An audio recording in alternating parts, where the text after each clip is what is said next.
Less than 12 hours remained before the attack. The only person trying to stop it was the one no one trusted. A Lenape woman named Winona runs through the November darkness toward Fort Crawford, her deerskin leggings torn by brambles, dried blood crusting the sleeve where a musket ball grazed her arm 3 hours earlier. She carries intelligence that could prevent the deaths of 47 settlers and soldiers, but the men on the palisade walls will see only an enemy approaching their gates. Behind her, in the forest she has just crossed, 2 different war parties are moving toward collision, and neither one knows the other exists. Winona is 23 years old, the daughter of a Lenape subchief who spent 2 decades maintaining fragile peace with the British settlers along the Susquehanna River Valley. She has negotiated trade agreements since she was 16. She speaks English clearly, having learned it from a Quaker missionary family who lived near her village for 6 winters before fever took them. She knows the names of the fort's senior officers. She has sat across fires from some of them during treaty councils. Tonight she runs alone because bringing others would appear as an attack force. Her father sent her because she is known to the settlers, because she has a reputation for honesty in trade dealings, and because she moves faster through forest than any of the young men in her village.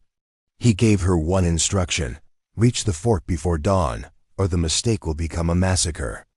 The man who will decide her fate is Captain William Hendricks, a 40-year-old Virginian who has commanded Fort Crawford for 2 years.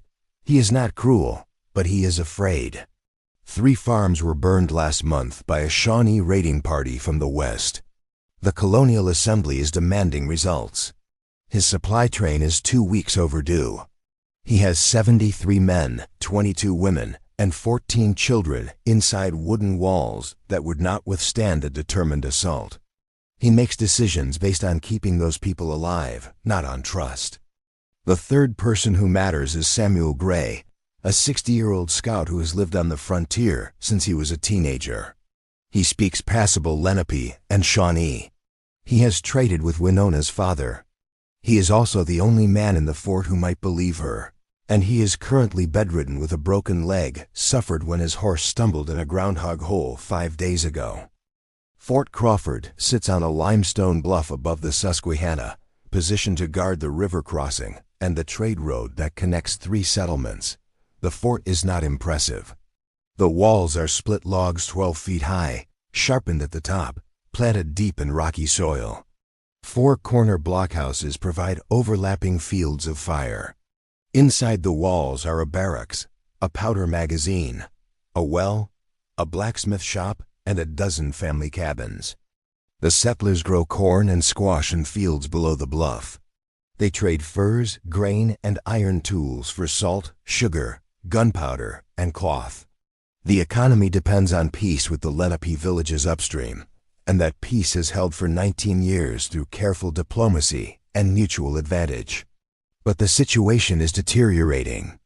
The Shawnee war parties have been probing eastward, pushed by pressure from tribes further west who are themselves being displaced by colonial expansion. The Shawnee want the Susquehanna Valley. They have approached the Lenape about joining a confederation to drive out the settlers. Winona's father refused. The refusal has created dangerous division. Some younger Lenape warriors believe the Shawnee are right, that the settlers will eventually take everything. A faction of 12 men left the main village 4 weeks ago. They have not returned. No one knows if they joined the Shawnee or formed their own raiding party. Inside the fort, the settlers see only Indians. They do not distinguish between Lenape and Shawnee. They do not know about internal politics or factional disputes. They know 3 families died last month, and they know winter is coming, and they know fear. The temperature has dropped to near freezing. The sky is clear. The moon is 3 days from full, which means visibility is good, but also means Winona can be seen clearly when she breaks from the tree line. Winona reaches the edge of the forest at midnight. The fort sits 300 yards across open ground. Watch fires burn on the walls. She can see 2 sentries on the eastern blockhouse. If she approaches directly, they will shoot her before she can shout a warning. She needs to get close enough to be heard without being killed.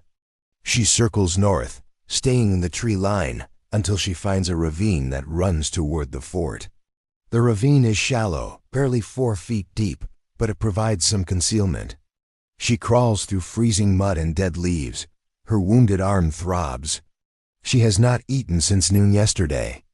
50 yards from the walls, she stops and catches her breath. Her heart pounds hard enough that she can feel it in her throat. She's about to make herself a target for men who are trained to shoot anything that moves in the darkness. She stands slowly, raising both hands above her head, and walks forward into the moonlight. The first shout comes within seconds. She keeps walking, hands high, and calls out in English that she needs to speak to Captain Hendricks. Her voice is steady despite her fear. She repeats the captain's name 3 times. A musket fires. The ball kicks up dirt 6 feet to her left. She stops but does not lower her hands. She identifies herself by name and by her father's name. She says she brings urgent information about an attack. More men appear on the walls. Someone calls for the captain. There's confused shouting. Another musket fires, this one wide to her right. Someone is yelling to stop shooting. Someone else is yelling to aim for her legs.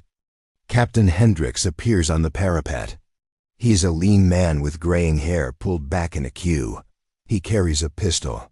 He stares down at her in the moonlight, and she can see him trying to decide if this is a diversion tactic. She tells him her father discovered 2 war parties approaching the valley. One is the Shawnee group that burned the farms. The other is the breakaway Lenape faction. Neither group knows the other is coming. Both groups plan to attack the fort tonight, but they will arrive from different directions at nearly the same time. If the fort fires on the Lenape group, the main Lenape village will interpret it as betrayal and the peace will collapse. If the fort does nothing, both groups will attack and dozens will die. Hendricks listens. He does not lower his pistol. He asks why he should believe her. She tells him to send a man to the South Ridge. He will see Shawnee campfires 2 miles out. She tells him to send another man to the Northwest Trail. He will find signs of the Lenape faction moving toward the river crossing.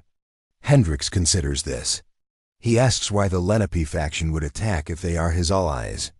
She explains that they are not allies anymore. They are young men who believe the settlers will eventually destroy them. They want to strike first. Her father tried to stop them and failed. He sent her to warn the fort so the settlers would not fire on them and destroy the peace with the main village.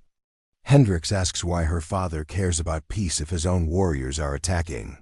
She says because 19 years of trust should not die because 12 angry men made a stupid choice. Because her father gave his word.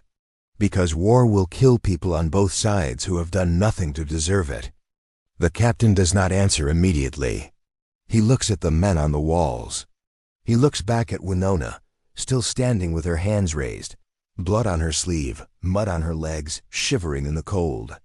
He tells her to come forward slowly. They bring her through the gate with 4 muskets pointed at her back. They take her to the barracks and make her sit on a bench while Hendricks questions her. A woman brings a blanket and a cup of water. Winona drinks and explains everything she knows. The Shawnee party numbers about 30 warriors. They have been camped south of the valley for 3 days, waiting for the right moment. They plan to attack just before dawn when the sentries are tired. The Lenape faction is smaller, only the original 12 men, but they know the fort's layout. They plan to approach from the northwest, cross the river at the shallow ford, and hit the south wall where the palisade is weakest. Both attacks are scheduled for roughly the same time, just before first light, because that is when defenses are lowest. Neither group knows the other is coming. If the fort fires on the Lenape faction, the main Lenape village will assume Hendricks has broken the peace. They will join the Shawnee Confederation. The entire valley will erupt into war. Hendricks listens to all of this.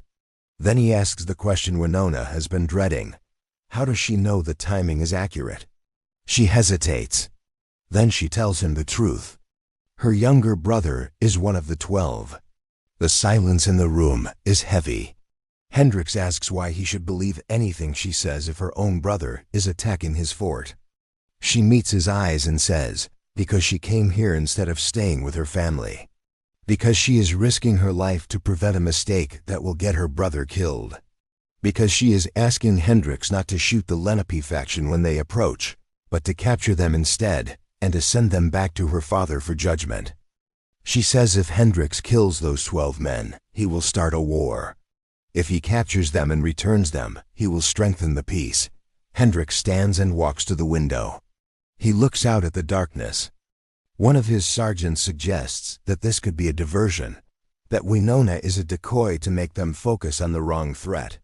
Another suggests they lock her in the magazine and defend against whoever comes. Hendricks turns back to her and asks if her father has proof of the Shawnee movements. She says her father sent scouts who tracked them. She says the scouts are still watching the Shawnee camp. She says if Hendricks sends someone to the South Ridge right now, he will see the fires. Hendricks makes a decision. He orders 2 men to ride south and confirm the Shawnee position. He orders another man to wake Samuel Gray and bring him to the barracks. While they wait, Winona sits on the bench with the blanket around her shoulders. A woman cleans and bandages her wounded arm. The musket ball only grazed her, but the wound is swollen and hot to the touch. The woman works efficiently and does not speak. Gray arrives 20 minutes later, hobbling on a crutch, his splinted leg dragging. He is a broad-shouldered man with weathered skin and gray hair tied back with a leather cord. He sees Winona and his expression shifts from confusion to recognition. He asks her father's name in Lenape. She answers. He asks why she came alone. She repeats her explanation. Gray listens, then turns to Hendricks. He says he believes her. He says Winona's father has honored every agreement for 2 decades. He says if the information is wrong, she would not have come herself because the risk is too great. Hendricks values Gray's opinion, but he is not convinced. He says they will wait for the scouts to return. The scouts return an hour later. They confirm Shawnee fires on the South Ridge. They counted at least 20 warriors visible in the firelight, possibly more in the darkness beyond. Hendricks begins organizing the defense. He positions men on the south wall. He orders the families into the barracks. He prepares for a siege. But Winona stands and says he is making a mistake. She says the Shawnee will not attack the south wall. They will feint there to draw defenders, then hit the north gate where the palisade meets the river. Hendricks stops. He asks how she knows this. She says because that is what she would do. The south wall is the obvious target, which means it is the diversion. The north gate is harder to reach because of the river, but if the Shawnee cross at the deep ford, a mile upstream, and approach from the water, they can reach the gate before the defenders can reposition. Gray nods slowly. He says it makes tactical sense. Hendricks looks at his maps. He calculates distances and timing. He realizes Winona is right. If the Shawnee are competent, they will not waste men on a fortified position when they can exploit a weakness. He begins repositioning his forces, splitting them between south and north. Then the second piece of the puzzle falls into place. One of the sentries reports movement on the northwest trail, dark shapes moving through the trees. No campfires. Approaching slowly and quietly. The Lenape faction. Hendricks faces an impossible choice.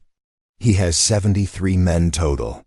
If he splits them to defend both the north gate and the south wall, he will not have enough strength at either position. If he focuses on one threat, the other will break through. Winona offers a third option. She says let her go out and stop the Lenape faction. She says she can convince them that the fort knows they are coming, that the attack will fail, and that her father is demanding their return. She says if she can turn them back, Hendricks can focus all his forces on the Shawnee. Hendricks looks at her like she is insane. He says they will kill her the moment she steps outside the walls. She says they might. But her brother is with them, and he will recognize her voice. She says if she does not try, people will die who do not need to die. Gray says it could work. He says the Lenape faction are not hardened warriors. They are young men who made a rash decision. If they see an escape route, they might take it. Hendricks struggles with the decision. He does not want to send Winona to her death. But he also knows he cannot defend both positions effectively. And he knows that if shooting starts between the fort and the Lenape faction, the larger war becomes inevitable. He asks Winona if she understands the risk. She says she has understood the risk since she left her village yesterday. He allows it. They open the north gate just enough for Winona to slip through. She carries no weapons. She wears the blanket over her shoulders. The moon is lower now, and the darkness is deeper. She walks toward the tree line where the Lenape faction is concealed. She calls her brother's name. There is no response. She calls again, louder, identifying herself. A voice answers from the darkness. Her brother. He sounds shocked. She keeps walking forward, hands visible, and tells him to listen. She says the fort knows they are coming. She says there are 73 armed men waiting for them.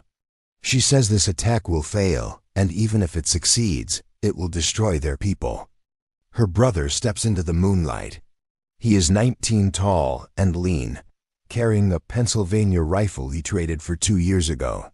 3 other young men appear behind him. He asks why she is here. She tells him the truth. Their father discovered the plan. He sent her to stop both sides from making a fatal mistake. Her brother says it is too late to stop anything. He says the settlers will take everything eventually. He says fighting now is better than waiting to die slowly.